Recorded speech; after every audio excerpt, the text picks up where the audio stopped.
Okay, ladies and gentlemen, let's do the quarterfinals breakdown. As per usual, I am just going to spit out my thoughts in regards to the teams and give you guys my favorites, my picks. I am highlighting my shitty pick him here. Poppy landed, Kesante not landed, Amumu, the European teams are losing with it, which is only Mr. Inspired. Leona Most Des, the Rel train has already sailed, like Rel is just popping off completely. Leona is so far behind. I thought Rel is going to be banned more, but instead it's just most picked and most death. Champion most banned. Honestly, I think Champion's most banned was a good choice. I think I think everybody else is wrong. Everybody else is wrong. This video is powered by Opera GX. Let me convince you why you should switch over to Opera GX. The first thing that always comes to mind is, Yamato, I have used the same browser now for 9 years and I don't want to move over because I got my bookmarks and my passwords and my cookies and all that jazz. That is how they get to you. That's how they keep you entangled in the web. Well, Opera GX offers a very, very simple solution where you scroll down here after pressing the cogwheel that I just clicked. Synchronization, import bookmarks and settings. Very easy. You can choose any browser that makes sense and then you press import and then boom, you are up to speed. Now you can enjoy all the things that Opera GX offers. Currently, Opera GX is working together with Riot Games to offer you exclusive features that are only here on this browser. First and foremost, I'm going to press get the mod. I have now unlocked bonus features and content. Let's check it out.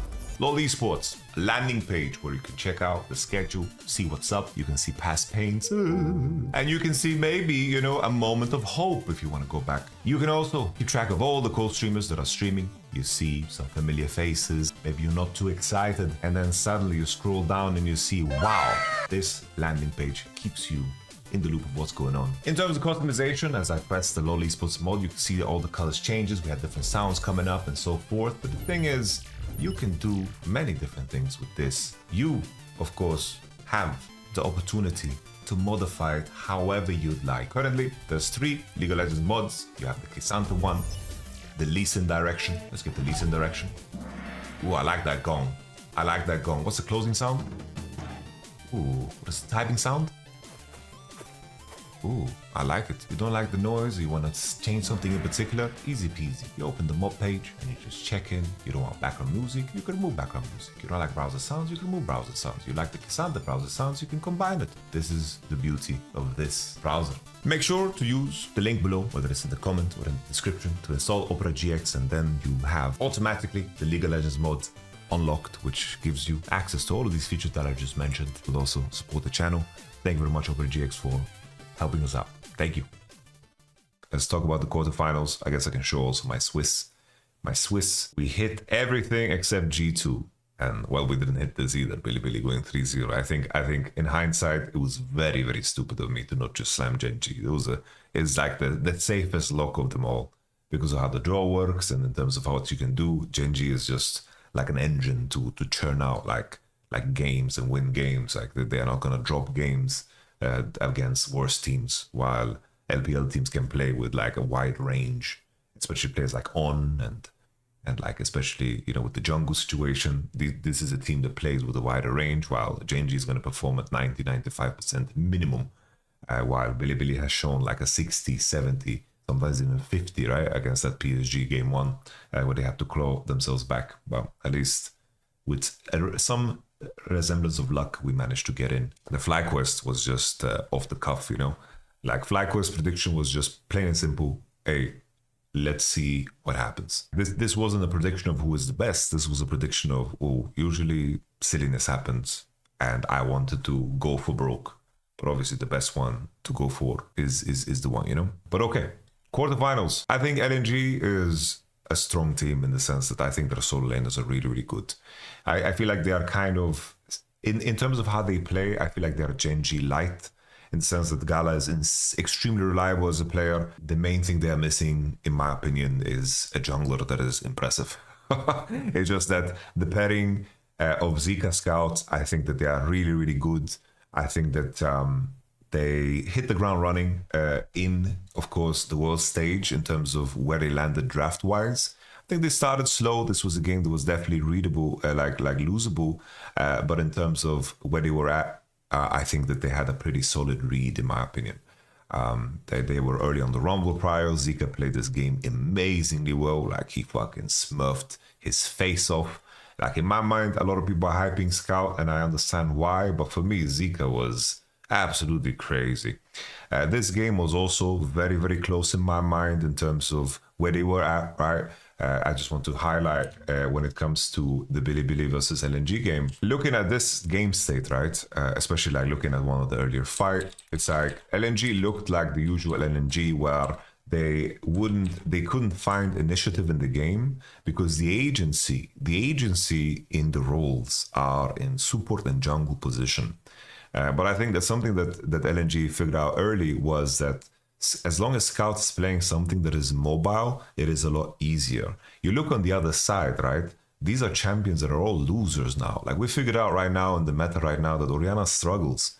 Orianna struggles super, super hard. Jhin is something that is not doing super, super well either as things have continued, and K'Sante has been dropped, right? And playing K'Sante and Rumble is very difficult.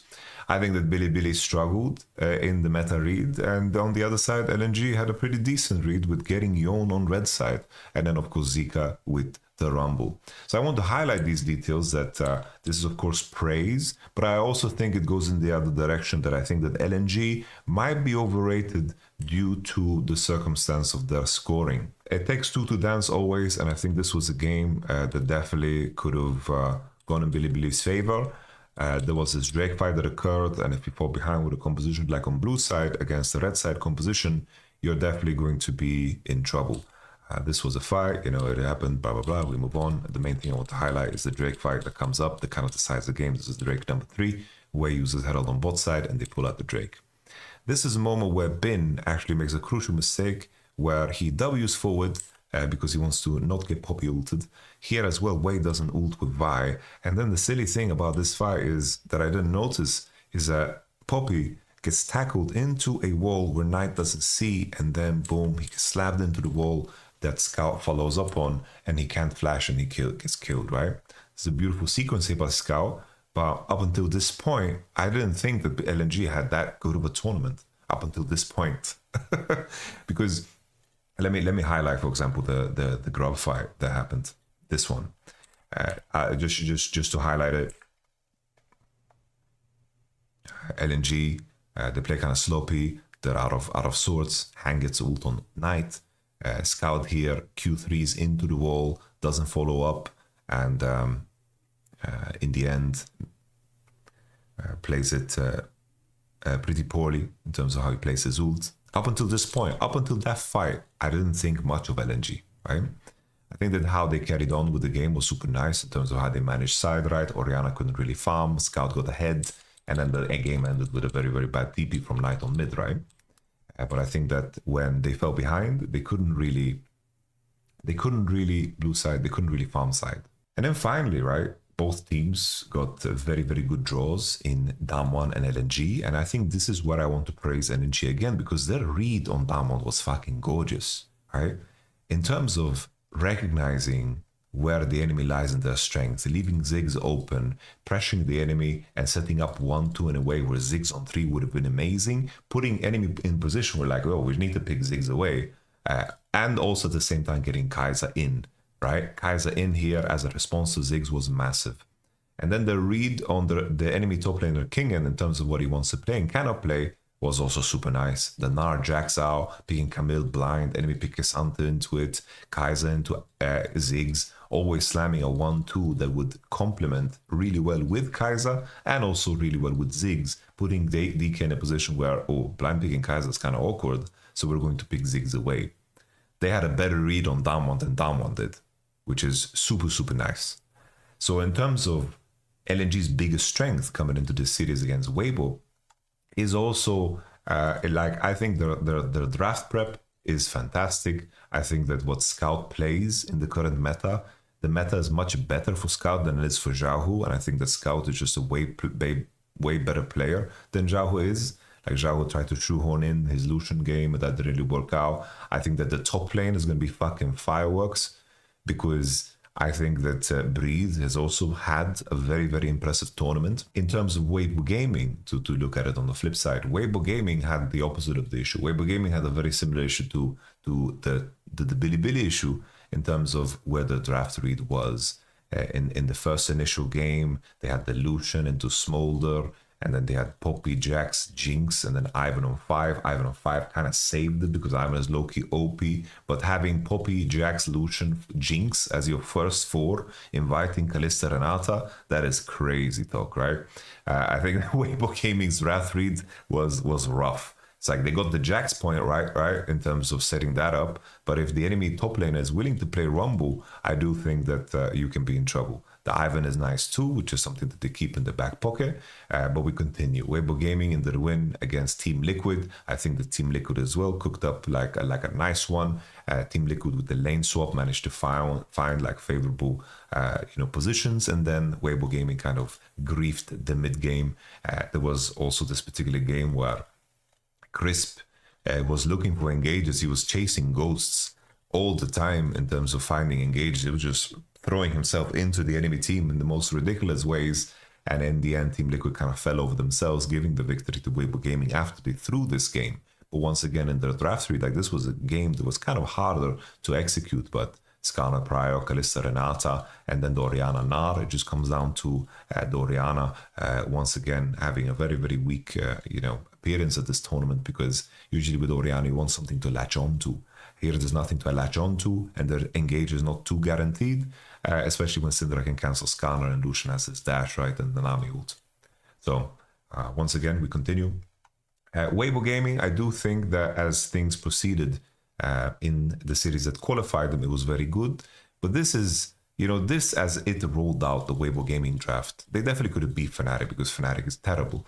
But this is so outdated. This is a very, very classic Weibo Gaming draft. Renekton, Lucian, Nidalee, Misfortune, Leona. This is very classic, but this was good on 14-14. They all picked massive comfort, but this wasn't real at all, and it gave Fnatic a victory because in the end, Crisp was going full Pepsi Man in that sequence that I mentioned. Let me show it again because it's so fucking hilarious to me. It's one of the funniest sequences of all of World Championship. Look at this. Even the timestamp is there. Three players are hitting Drake and Breathe is finishing the turret. Look at Crisp. Like, Crisp is on a magical journey. And the biggest mistake of his teammates was not to abandon him. This is where they needed to say, in Mandarin, dip the enter. Did you understand, Tarzan? We're piecing out. But it seemed like Crisp dragged everybody into this fight because Tarzan doesn't even finish the Drake and he goes. Look, Crisp just trust testing his teammates in a crazy way. He was trying to collapse on Syndra, I get that, but he's walking through Hellfire. He's walking through June and Skarner and Tarzan. Look how he follows the call. He jumps over, doesn't even smite the Drake, looks to land on a spear. He connects to Syndra, he flashes after him, but they block the spear and they continue the fight when Weibo Gaming probably could have walked away a couple of times. And then this, of course, is the fight that Oscarine plays so well. I think Tarzan's flash is worse, but when it comes to Weibo Gaming's gameplay, I think the main thing that concerns me about their consistency, because at the higher end, I do think their setups are good, their lane assignments are good, how they judge tempo is good, but I think that Crisp and Xiaohu have such a wide range of play, and I think that Xiaohu has very little upside at this tournament, because I think he has been quite bad. He's been quite bad. We continue with this, right? Like this game, like in the end, Weibo Gaming did figure out their draft. They had Skarner Prio, and then they got Jax, Skarner Jax, very strong champions on the patch, right? And then for some reason, Fnatic went red side to give Skarner again to trade for Jax. That was the read. Like, we're going to get Jax for Skarner, we're going to go red side and last pick Swain against full range champions, and Skarner won melee. Okay. Okay. Weibo Gaming, in the end, they played against DK. Here, I think things started to look a little bit better in terms of their draft read. There's definite progression in Weibo Gaming's draft read, where Jax was highly prioritized as it was before for Breathe. Caitlyn lock-in into Kalista, LeBlanc, Renata showing. This was very similar to last year at Worlds, which I think is good. The next one in line, I thought this was kind of wild in terms of their read. with the Yon. I think Breathe completely popped off here. Crisp had a fantastic game. I didn't think that Jaho's Yon was super intimidating. I thought that this Brand pick was very strange. They just wanted AP and they went with Brand, but the enemy is very mobile and it's very, very hard to get the juicy Brand moments. But Breathe and Crisp really, really set up this Brand for success.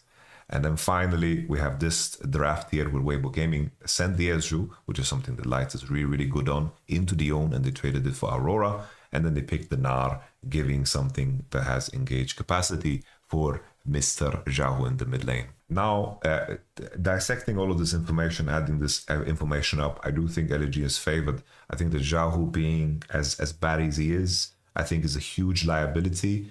I think that what it comes down to here for Weibo Gaming, if they're going to win and compete, I think it has to be through Tarzan. But I think currently the jungle meta doesn't allow you to be super crazy in the sense of your impact. A lot of the jungle champions are OP for teamfight reasons, not for fighting power reasons. And Weibo Gaming as a team, they got the most done when they could just siege bot, lane through bot, fight through bot, nuke bot, and that is not the meta right now. Like the most beautiful Weibo Gaming games are the ones where they played Nidalee in regular split, and it was good to play in regular split, and they sieged the enemy bot lane out, building advantages for Lai, and he is insanely stable. I think that Light has been super, super good. I think Breathe has been super good. I think Tarzan is solid, but the inconsistency of Crisp and Xiaohu's inconsistency added with a very, very low ceiling. I think the matchup against LNG, I think that their biggest weakness for LNG, right, is that the two roles with agency in Wei Wei and Hang, I think that they really, really create very little initiative. Very little initiative in the game. But I think that Zika and Scout are good enough to figure out their side lanes. I think if Weibo Gaming are going to win, it is because Crisp is in the right state of mind to actually be at the right spots to pressure side. I think that's the crucial thing. In terms of how the draft will pan out, I think there's going to be a big Jax prio. I think the fact that the progression of champions for both players are very, very obvious in terms of like Gnar, Renek, like Jax, Gnar, Renek, and then Rumble is in between if you have the draft for it. I think that's super good.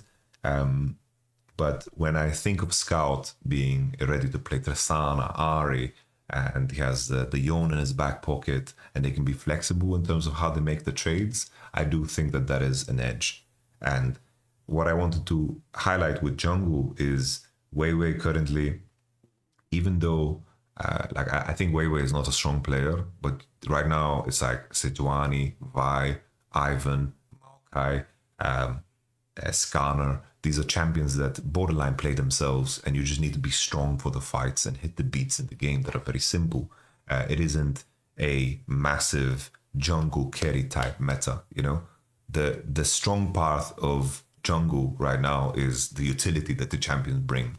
And that is not the position where you want to have a big player disparity. Keep in mind, even though, of course, Gen G is Gen G, it's not a question of Canyon needs to carry or whatever, but you see a player like Canyon, Nocturne, the games before, Maokai, the game before, Maokai. Even though I think the bookies are heavily underrating Weibo and overrating LNG, because I think that an additional detail to LNG is the fact that they practically haven't played games for 2 weeks, which is a very strange position to be in.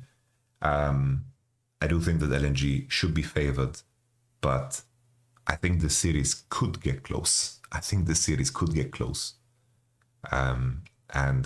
I think it comes down to how well Crisp is going to be playing, and then Zika versus Breathe is going to be super, super exciting to watch. I think Steph Curry says bookies had it at 1.4, 2.75 opening. It's better that are forcing energy to be more overrated. Okay. Like the fact that they are 3.8 right now is kind of crazy to me. My prediction is, because we need to lock something in, I do think LNG is favored, so I'm locking in LNG here. I have stated all my reasons. I think the angle for Weibo is Crisp performing super, super well, and Xiao somehow finding some kind of comfort. Like if Xiao plays 5 games of Ahri and they just pick it 1-2 and he simplifies his game, maybe that's an angle. You know, maybe that's an angle. It doesn't seem to me like plausible. I think Zhao was too bad. I think there's an argument here that like Zhao as a mid laner might be like the weakest one left. You know, maybe Quad is worse, but I don't know. I think Zhao has been horrible this tournament. Horrible. Let's move on to the next series. How Alive versus Bilibili. How Alive's journey. I think that in terms of the two teams that have like the jungle supports that work together the best. Like if there was a metric for jungle support synergy, I do think that How Alive and Top Esports are at the top. Right? They're at the top. How Alive as a team, I think that How Delight and Peanut dominate the map. Like I think a good example is How Alive versus FlyQuest game one. Like let me just show you how sharp they are in terms of how they progress. Their map play is super beautiful to see. Let me just show you guys some map openers. In terms of the vision that they provide, they are super sharp at understanding how to create tempo traps and how to swing tempo advantages really hard. Really hard. They're always trapping in areas. They're progressing the next step of the game. While a lot of, for example, the Western teams, they open through mid because it's natural to do so. But they understand when they can skip it, and they rush, and find traps over and over again. Let me show you guys the crucial moments. So, for example, here, Drake is coming up. Like, look at this moment here. They are sprinting out on the map. They understand they are tempo ahead, and here they cancel Inspired once, they chase him down, and everybody is in tune, you know? Everybody is in tune. I'm sponsored by Opera GX. If you use my link, I'll be very happy. I recommend it. We show the same tempo trap again, because it happens again and again. It's like they murder enemies on Gromp, and it is a very hard thing to adjust to. So here's the Nash situation. They open on the map straight, like they cut through right away. Like look at their movement here to cut through, and they fake out with the light being on midwave. I really love this. I really love this about How Alive. They kill Inspired and they break the whole fucking momentum of the Nasher. And then once again, look at this again, the swing here that they do. Because this game was not easy to win. Like if they weren't as sharp as they were in team fights and in terms of how they played, it would have been crazy. This is a similar kind of a tempo swing, but somehow Bwipo survives with his fucking Yaksho and Sterak shield because he's getting hit by 4, right? But even this play, finding this play on Bwipo in the first place, it's kind of weird that this fight is even remotely close, right? Because I wouldn't disagree with going for this play. This is just them misjudging how fast they can actually kill Bwipo. Finally, we have this play. Once again, you have FlyQuest getting Nash. They kill Sejuani too. And then I wanted to highlight this tempo trap once again that they do. Here, Cassio's on top wave. And just because Cassio's on top wave, look what they do. One ward was placed here from before, so they spot Bwipo. Jax is here, and look at the movement here of Rel, Sejuani, Kaiser. They are ignoring midwave completely, and they run sharp here. They run sharp here, and this is, I don't know, this makes them so fucking dangerous. Like this gives me goosebumps, bro, watching them do this shit, bro. This gives me fucking goosebumps. Surprise, motherfucker, you're gonna lose the game off of one play. You know? This is delicious, man. Really delicious. And FlyQuest were in a really prime spot to win, and they managed to get the ace off of this. Sure, maybe they can cut the losses, but just that understanding of tempo and finding pockets here where they punish in natural farming windows of the enemy is incredible. And I think this was a good example of just highlighting how fucking good How Alive is in terms of the jungle support synergy. How Alive, I think that their draft read concerns me. So this is going to tie into FlyQuest a little bit too. I had the privilege of speaking to Mowgli after this series, but basically he said that right now the meta, everyone's confused. Right now everybody is fucking in shock. We don't know. And he said that you need God and luck to win a world championship. And he said that we're going to just practice what we think is good, keep practicing it, and then when we reach the stage, play it no matter what. How Alive so far? You guys are drafting very safe picks. Will this make you rethink things? I don't know about the champions tier. And now times is very confusing. Yes. Sometimes some teams just Nocturne, Ari, Kaisa, and like going, Going, yeah. going comp, Yeah, yeah. and some players Scanner and just AD Sometimes there's Ari, or Oriana, Ari, Oriana, and sometimes Smolder. and bottom, but both prior. It's like Ash. I don't know which comp is the better. Many teams are also confusing. Yes, Same yes. as us. Yes. That's what he said, right? Which is really cool. Which is really cool. And those are some kind of gambles that you send in, right? Those are some kind of gambles that you send in. But nevertheless, right, when FlyQuest was praised for the off the cuff move, like here, I think people often say it's like, look, you just need to play off meta against Eastern teams and you'll win. First and foremost, Eastern teams always try to figure out the meta too. And when you're better, you have a better understanding of what works in the meta too. Like these teams are actively trying to find the next step, and European teams or Western teams, like even in this moment, right? How Alive got to play their best possible champs. Yon, Sejuani, Jax, Kaiser, Rel. This is like primo top 1 champ that they have in each position. And if you have a plan for that, that's okay, right? That's cool. I think this is a very respectable take from FlyQuest in the eye of in the essence of trying to do something as the underdog.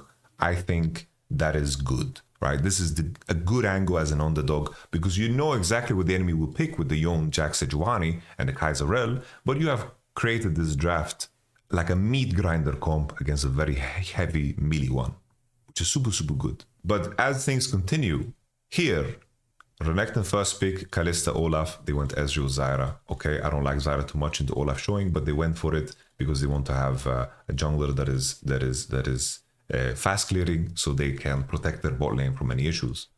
But here Nunu gets picked and How Alive chip on themselves, right? With a fucking Yasuo lock-in, right? They are the ones to lock in Yasuo here. I think if they ban Syndra here, for example, or ban Hui, depending on the player they play against, and they play, for example, Tristana here and pick a more like a regular support instead of the Poppy, but Poppy being fine because enemy showing Kalista Leona, I think that it turns into a different game. But they pick Yasuo into Nunu, Leona, Olaf, Kalista showing. Right? It takes 2 to dance. It takes 2 to tango. Even though Zeka might be the best fucking Yasuo in the tournament, these are cases where maybe, maybe it is whatever.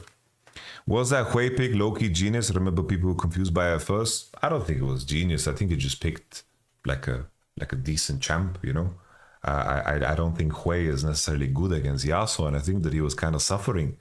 Yasuo was like 1v2 in that mid lane, but maybe whatever he wanted to pick would be the case, right? It's like Hui was just going with the flow of the rest of the game, right? I don't think Hui was the ace up the sleeve here because if anything, it gave Yasuo a bit of value. Because I can easily see a world where you like here maybe the thought process is like Hui is good against Zyra and Renekton and Poppy, I would say, right? If you wanted to pick something good against Yasuo, it would be something like Akali. But then you're playing Akali against fucking Poppy and Renekton. So you just have to pick your poison in the end in the 5 spot. And then the final game too, like the Sylas lock-in here is kind of wild. It's once again just a Zeka thing here. He's locking in Sylas, inviting the Cassio, when in reality here, if they pick a mage in this spot or pick Zyra Khan in this spot, the Kaiser Vi is just in trouble. Really big, just in big trouble. I mentioned all of this because I do think I am curious to see how Alive land in terms of the draft prep. I do think that How Alive have fantastic players. I think that the main point of entry, How Alive against Bilibili, is of course Bin. Bin has now made a career for himself devouring players that are of course worse than him. Bin versus Doran, I think that is enough for us to kind of excited for what Bilibili can be. I think that Doran is a player. I think that he deserves props for being resourceful. I think he's a very resourceful player. I think that he's good at getting like the shorter end of the stick and being useful. I think that's his specialty. He has goofy ways of dying. I feel like he's like a Korean Bwipo without all the spice and champion select. Like he has goofy ways of dying, but I think that he's insanely resourceful. I feel like Doran is always... Both players are big Jax players, so at least how I can take that away. I think the Jax will not go through, but I think for those people that are praising Ben Jax, like keep in mind, I think his Rumble is fucking vicious. I think his Gnar is one of the best in the world. I think his Renekton is fucking insane. I think his K'Sante is really, really good. And that is important to highlight. He will not play Jax again. I think that Bin is probably the best Camille in the world.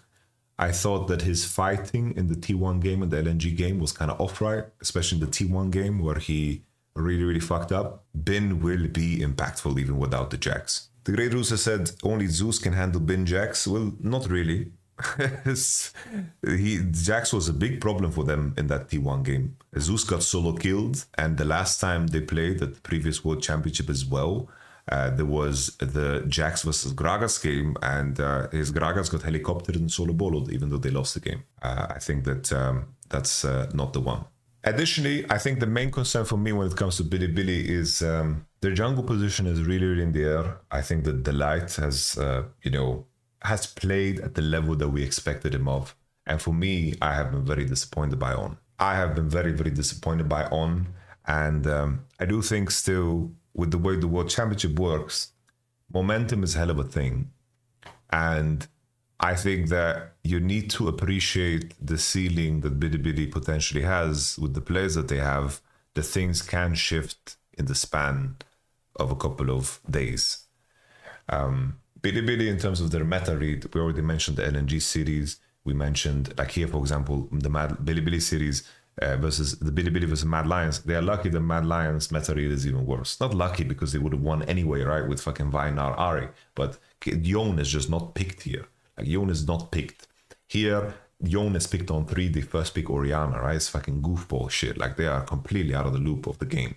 And then finally, as they progressed, right, throughout it all, it was a T1 loss. They had Ari, Skarner, Jax, which is fine. It's solid. I don't think that's bad, right? Ari, Skarner, Jax is solid. I just didn't like the Poppy Jhin picking Poppy blind for On against T1's Keria, who loves to play against Poppy because range champions are really, really fucking good. I think that this was just fucking trash.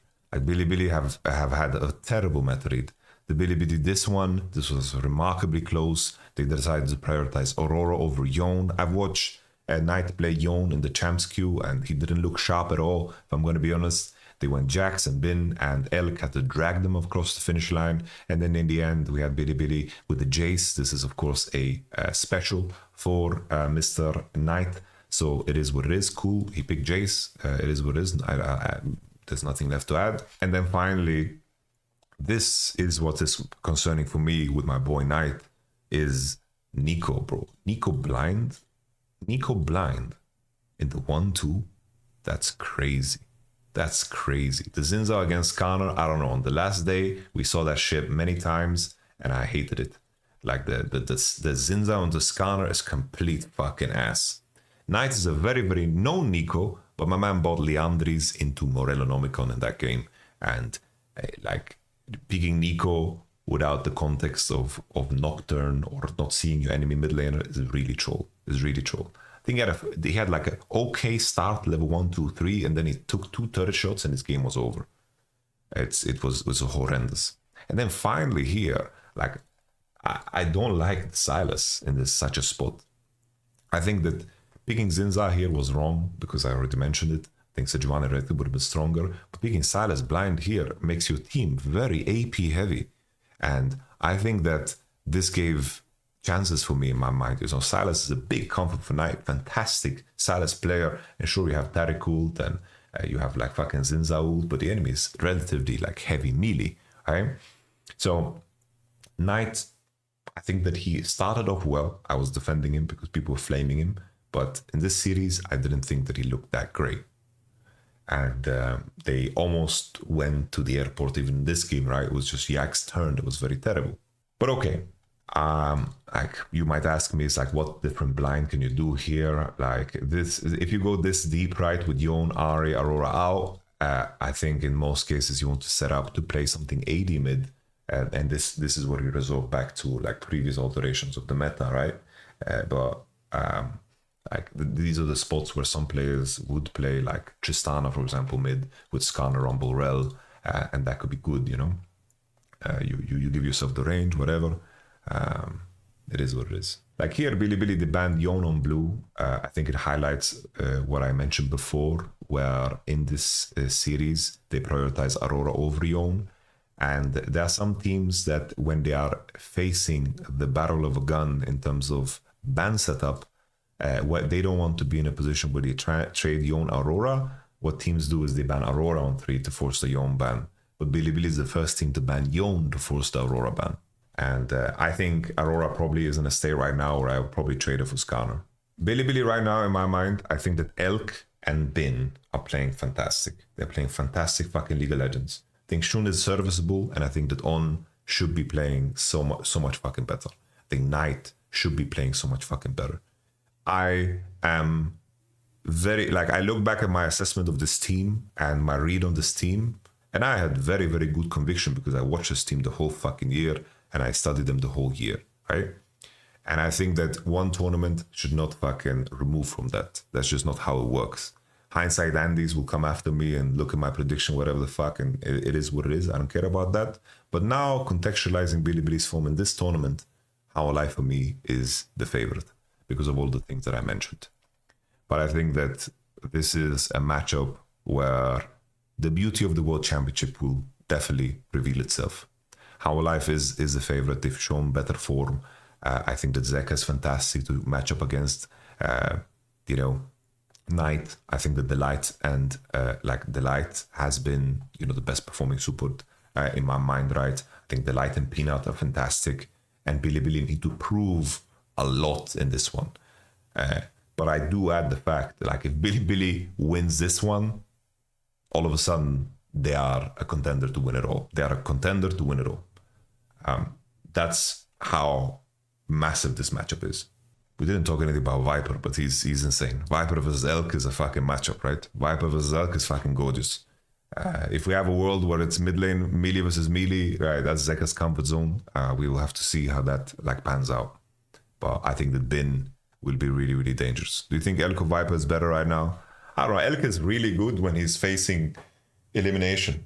Like, I don't know. Like, whole summer, I thought Elk was kind of off.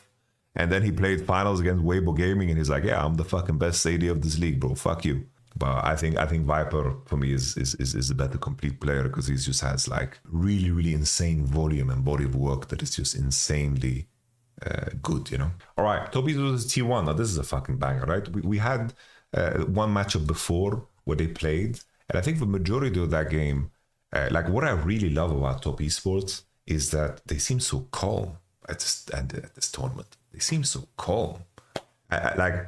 It's so easy for me to watch Top Esports and follow their line of logic in terms of how they change their approach to fights, their approach to the lane assignments. Like, if they make mistakes, they adjust them so fast. I'll give you an example. Top Esports versus T1. It's the best example. Top Esports versus T1 is such a good example because you have the situation here where there's a fight that goes down. Let me show it. We have this fight that goes down. I think it's Drake number 3. Let me find it. We had this fucking bazooka shit that happened with the fucking Jin popping off completely with the zaps, whatever. There was a fight here on 3rd Drake where a very, very crucial mistake is that Renekton is out of position, right? Renekton is on bot wave right now. He's very late to the position, and this is where Top East would decide to do their break, right? To go into the big bush of the game. And the mistake here is that the enemy knows and Zeus has priority, so they are snapping. All right, T1 very good at finding the opportunities to fight, and they snap on the enemy, and they break, of course, Jackie Love's ankles because he has nowhere to go. The key detail here that you have to pay attention to is that they didn't space from the Dick Bush. Jackie Love was pincered, when in reality Jackie Love should play in this pocket. They should be controlling Dick Bush, pull out the Drake from this spot so Jackie can hit, and then they should hold this line and turn as the enemy enters. Right? And this is my line of logic. I'm watching this line. I was like, oh, Top East will really fuck this up. And then just even that same game, look at the adjustments that they make. Right? Look at the adjustments they've made. 369 gave up on bot wave, left one neutral, and then open through mid. And then you have them contesting Dick Bush, pulling out the Drake, and pushing Gumayushi out of his position because they don't have mid turret. And I really, really love these real-time adjustments that Top Esports is doing. I can always follow the line of logic in terms of their, their view of the game, which I think is super, super nice at this tournament, right? I also had the pleasure of speaking to Maokai, legendary world champion coach. He was on EDG, the world's winning roster, and now joined in Summer Split, right? He joined the Summer Split, and I had a conversation with him too. And basically, they are deploying like meditation strategies. Like he mentioned that they have very, very emotional players, and they are always taking a deep breath and leveraging the amount of world champions that they have on this team. Maokai is a coach, yes, he's a world champion coach. Like he won with EDG, and that's where Mako won, right? And Jagilov with IG, and then of course Tian with FPX. Like the amount of experience that is here is staggering. And I mentioned when it comes to jungle support duos, the other one that is standing out to me is Tian and Mako. I think that they dominate the map, they move on the map, and Top Esports is very, very all in on this identity of just snowballing the early game. If we look at their drafts, they are very, very early game snowball heavy through and through. They have Top Esports. It's T1, Aurora, Jin, Renekton, Rel Scanner. They got Scanner 4-5. It's kind of fucking nuts when you look at it, right? It's like this Top Esports draft looks kind of fucking bombastic when you think about it. But no, we continue. Top Esports versus Fnatic. Yone. Oh my god, they got fucking Yone, bro. Fucking this Fnatic draft will go down in history as one of the most disgusting prep works of all time. We continue. Top Esports here against DK. You have the Aurora and then the Kisanta invitation after the Jax lock-in, which I think is nuts when you think of who 369 is. And then Xin against Skarner. They were the ones that started this chain, but at least they leveraged the strength of Xin in fighting, at his moments where he's strong, which I think is cool. We continue. Top Esports here, Aurora, Skarner, Kisanta, Rel, Kalista. Very, very early game centric again. And that's it. That's it. I think it's cool that they're willing to play both sides of Yone versus Aurora. I think that's nice. I think that Aurora, Yone, Ari, these are the champions that I really like to see cream on. But this is something that will be contested in the series, and that is where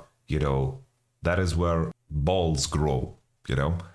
Cream is now playing his third international event, and I think that at the EWC he had a fantastic performance. But in a series like this is where experience is measured against the youth of Cream. So, Top Esports, very sharp early games. I think they make mistakes, but they adjust them super, super well. And, I think that's super cool. In regards to 369, I think that his Rumble, I'm not too excited about. That creates a lot of forest fires. I think his Renekton is good. I think his Naru is solid. I think that if he gets to pick Kisanta in a matchup that is 50-50, I think he's very scary, like he did twice against the Jax here. Like his Kisanta games were vintage fucking 369 Kisanta games.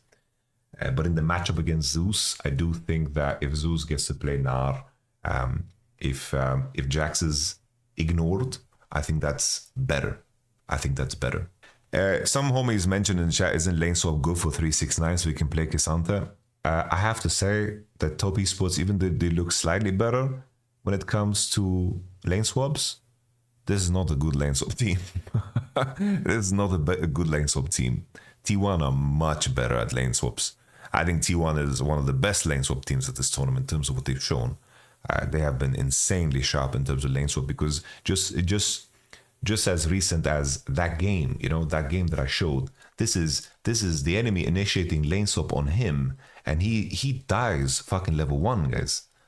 Look at this. He dies level 1 because he's just so out of the loop. Like 369, like is really, really like his play and lane swaps is complete ass. His MSI really scarred me, bro. Really, really scarred me. The best at lane swap is in a Genji? No. T1 lane swapping has been insane. Genji, when it comes to carrying the momentum in the game of leveraging push and lane assignments, that's a very different conversation than initial game lane swaps. I'm talking about 1, 2, 3, 4 lane swapping. T1 is very, very sharp and have all the nuance down, in my opinion, in terms of defending his 2, XP sharing, where to position, what to push out, how to contest camps. I think that T1 is very good at this.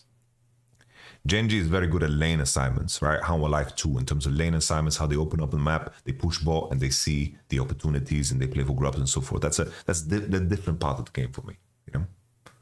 But I think T1 and the 1, 2, 3 have been really fucking impressive. I really, really like the consistency of what they do, and it's very nice in terms of how they set up the defenses, right?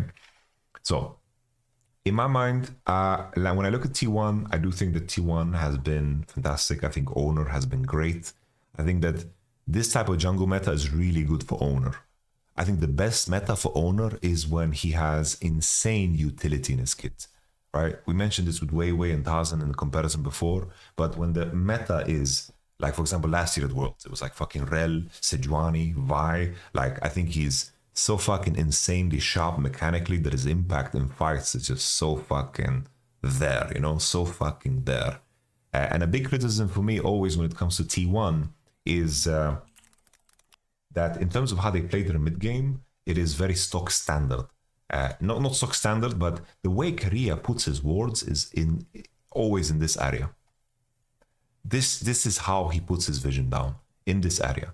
And if the enemy jungle and support need to cross through here in order to pressure, good. When they don't, I think that's where danger lies.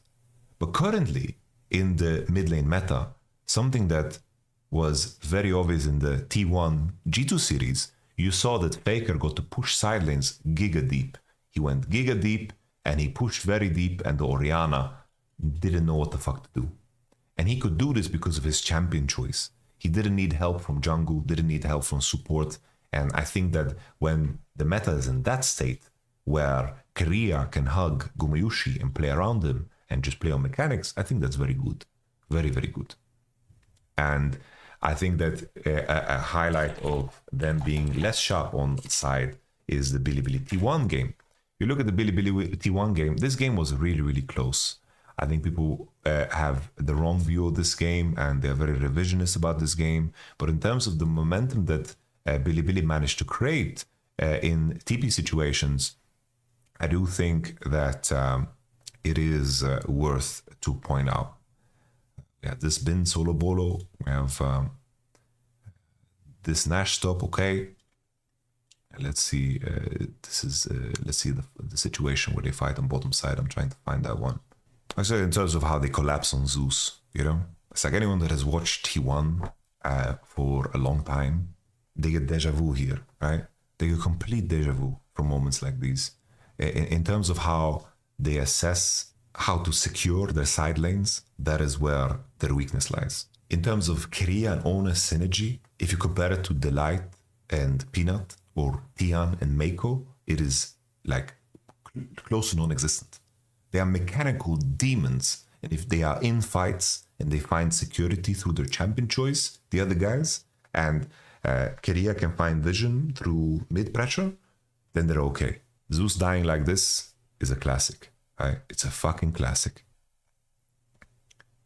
And they are hovering on the other side of the map, putting vision around Nash in this area, but nothing progressive, right? Nothing deeper, nothing. They're going on a defensive wave, and Zeus is not in tune with this because he's so used to dealing with this shit on his own. And this could have been a game changer because this, for me, is the biggest flaw of T1.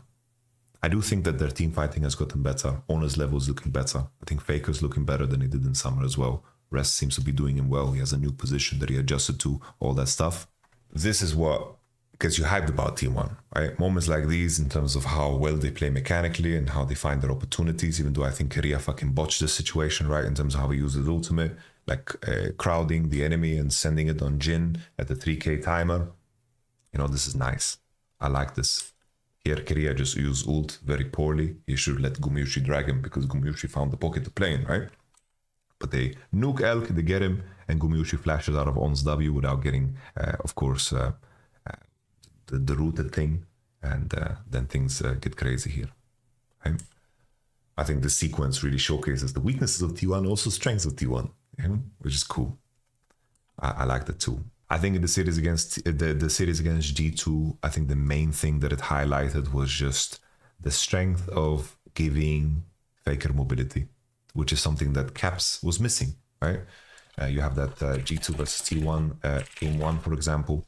A very, very big problem for them was that Ari was just perma-pushing top and suffocating them. Really pushing the deep waves, making Orianna never get chances to group, which I like a lot, you know? Faker leveraged the fact that he is very mobile. Owner places a very nice ping for him, which is, you know, very nice. I like that a lot. And Ori is just pushing fucking deep waves after deep waves, making sure that Orianna can never fucking walk out, you know? I think this is a very, very nice, this is a very, very good thing for them in terms of them, solving their problem.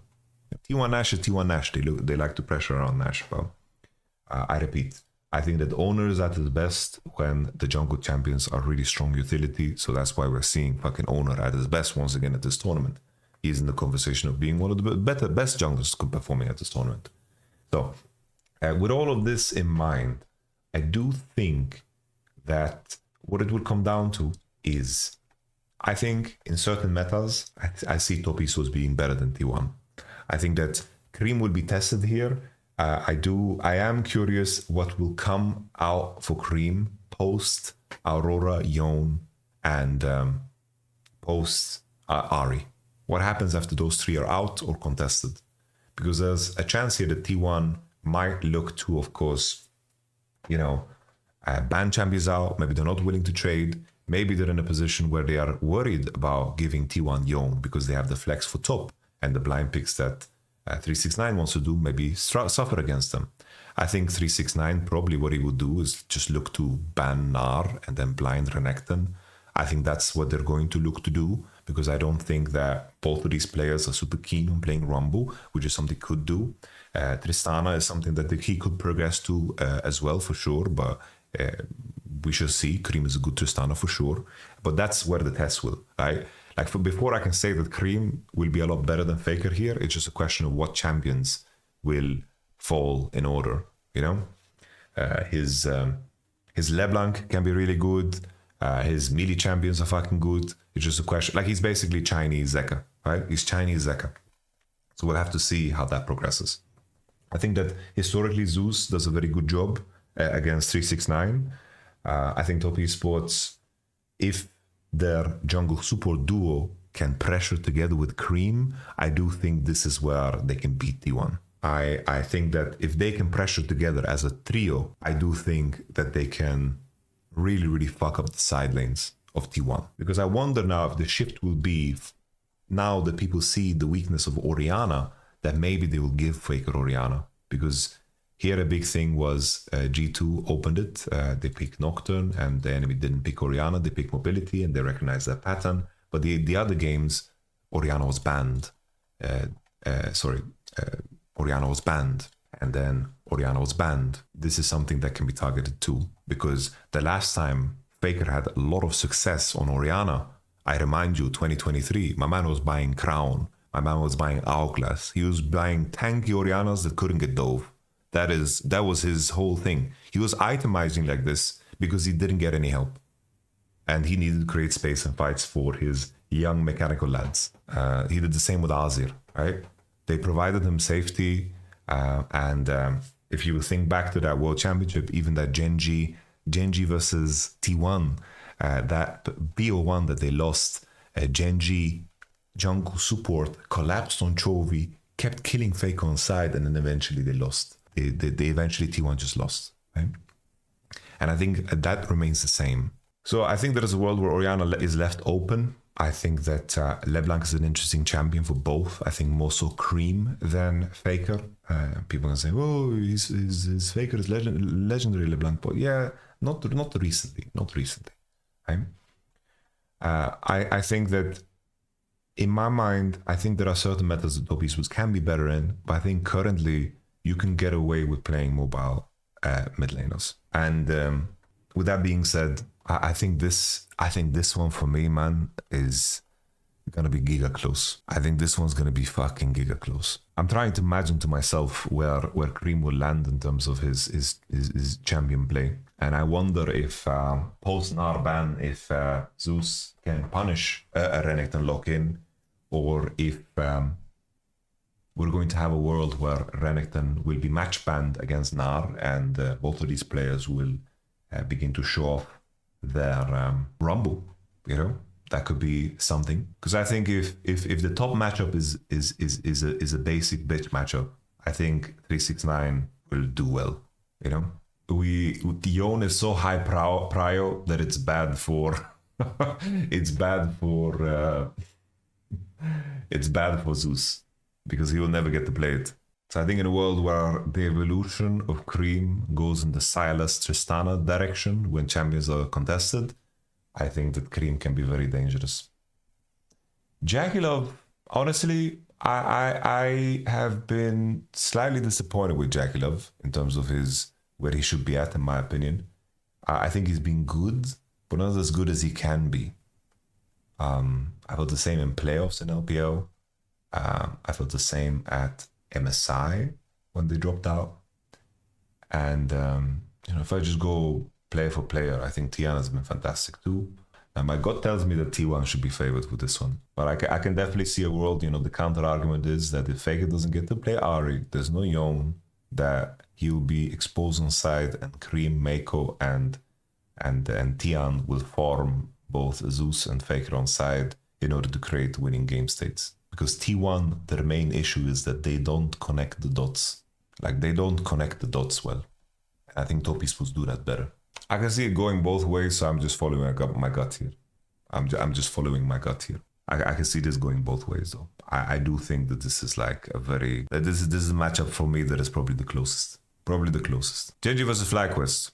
I think that the idea of draft ingenuity is exaggerated. I think, as I mentioned before, Nunu gets locked in, Yasuo blind pick, psychotic behavior. Sylas blind pick, it's like, okay, here, like inviting enemy OTPs, good strat. I think this is respect, good strat, right?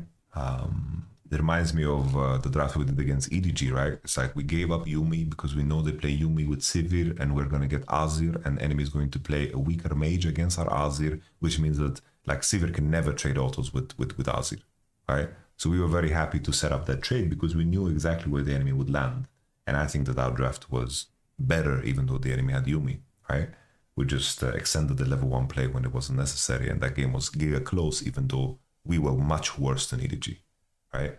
We were much worse than EDG at that moment in time. 2022 Worlds, we had EDG, C9, and T1 in our group, and that was the EDG, of course, with fucking Viper, Scout, and Mako, fucking demons.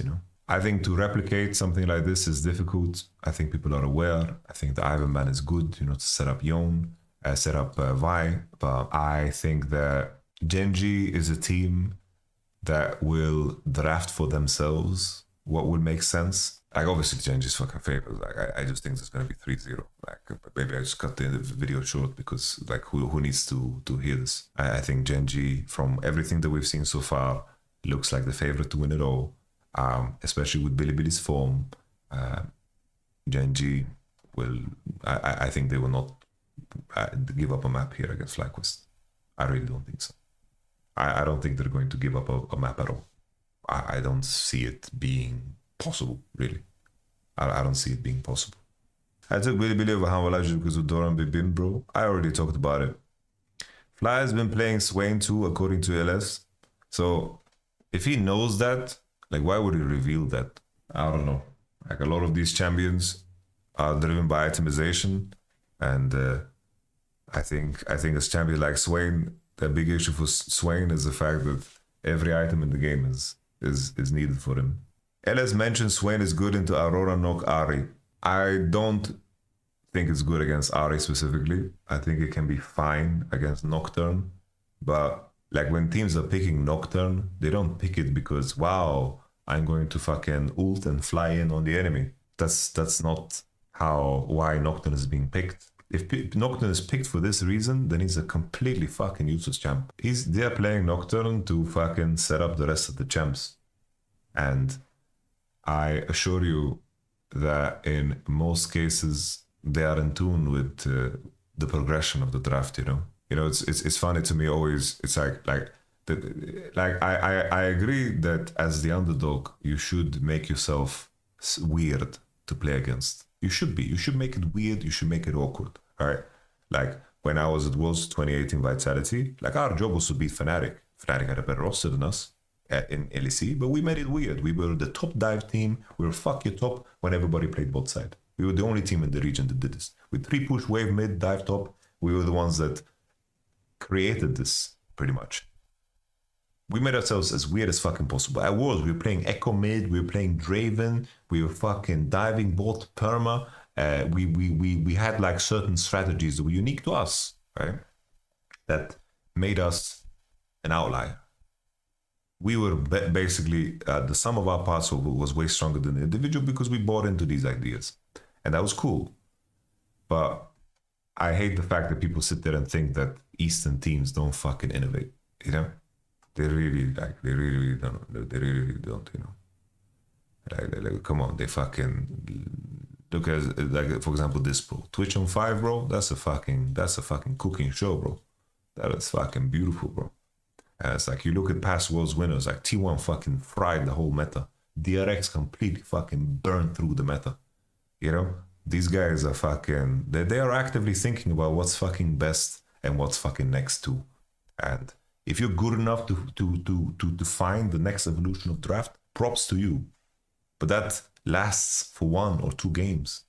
And then, you know, I really, while I do agree that you should make yourself awkward and explore what's in the game, they honestly don't pick 2 out of the box with junglers. We get surprised if they pick Lee Sin instead of Vi. I think that's a load of crock shit too. Like, look at all past tournament winners. All past tournament winners are always at the forefront of innovating the next evolution.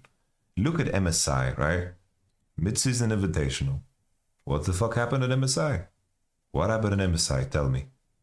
At MSI, suddenly, after Gen.G were tanking mid lane bans in response to their mid lane bans, suddenly they're dropping Yon Karthus on everyone's forehead. They kept playing the Yon, and then eventually the fucking Nidalee came through, right? With the Jace mid, as a response to the previous Nidalee that Gen.G played. And then in the end, we just had a Rumble Azir. Because Shun also was a good Nidalee player. T1 versus G2, the first series, is an example of that, right? They had the Zac, right, in their pocket. There was the Rek'Sai as well, right? They pulled out the Rek'Sai. The Rek'Sai Zac, this was a combo that they dropped. They played the Poppy, right? The Poppy came through. Like, and all of a sudden, in the next series, they ran out of steam. T1 was a lot more aware of everything. And look at their 1, 2, 3 bans. Rek'Sai, Zac, Tristana. I think that's it, guys. I think that's it. I'm happy to leave it there. I've made the predictions. I think this is what makes sense. I think there's going to be opportunities to make money here for sure, bro. There's going to be opportunities to make money here, man. Do you think Gen.G will finally win Worlds? I think from where we're at right now, they look like the favorite. There's a lot of drama. Do you mind saying percentages of winning chances for teams you predicted?